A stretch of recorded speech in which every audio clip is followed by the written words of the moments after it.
Operations are underway in Pietermaritzburg after a freak storm wreaked havoc late yesterday afternoon. KwaZulu-Natal has been in the grips of a heatwave in the last few days. In some areas, houses were damaged, roads and business premises flooded and trees uprooted.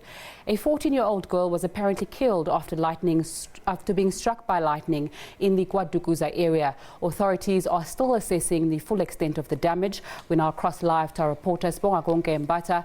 Good afternoon, Sbongakonke. Take us through what's happened.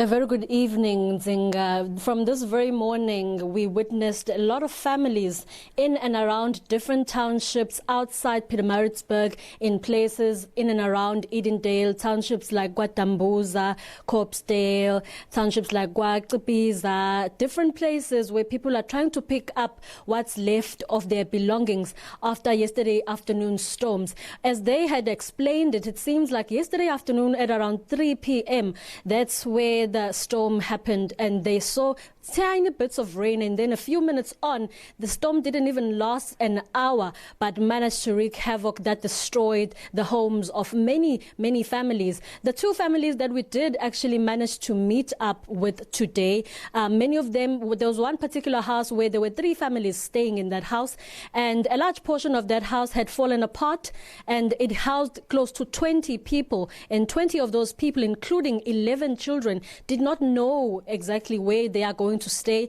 because after it happened yesterday, they managed to sleep at neighbors' houses. But of course, this morning they woke up to recover what was left of their belongings, saying that most of their belongings, including Christmas food, were swept away with the floods that happened, because they live in an area where it is downhill and is prone to flood happening around them. So there's no getting away around that area for them. And when asked whether or not they would accept to be moved, they say that this is the only place that they know to be home. So it's very difficult for them to move.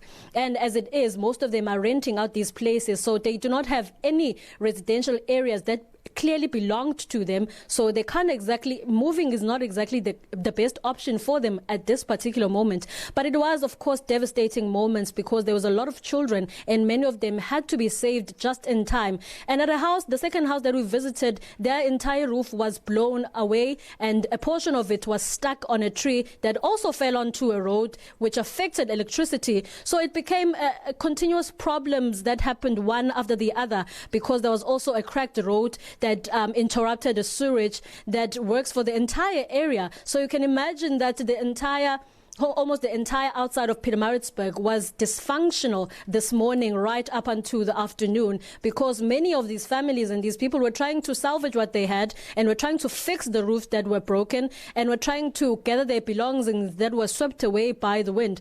And we did inquire, because most of these areas are within Umsunduzi municipality, and from this morning the municipality alongside disaster management did cooperate with the people, went out to the residential areas where they were most affected and tried to assist where they can. We saw even Eskom coming around, because the interruption with the electricity ended up interrupting the entire portion of Pietermaritzburg. Many places had no electricity from the morning up until this hour. So we heard from some of the residents who we insisted that keep in contact with us as far as electricity is concerned, because their concern was that even though they're trying to salvage what the belongings that they still can have at this moment, not having electricity is a major problem, because they can't seem to get anything done with no electricity.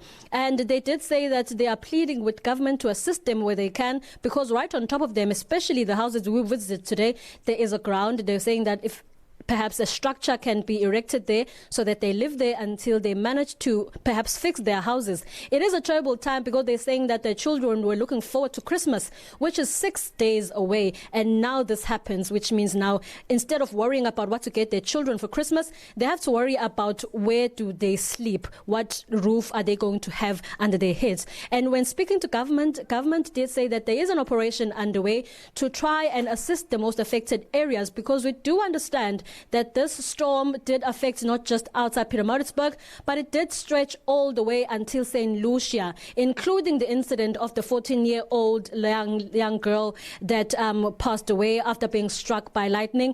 Even today, this afternoon, we did see lightning scattered all over Nzinga. Sbongakonke Mbatha giving us an update this evening on those flash floods. It's time to take a look at your weather report.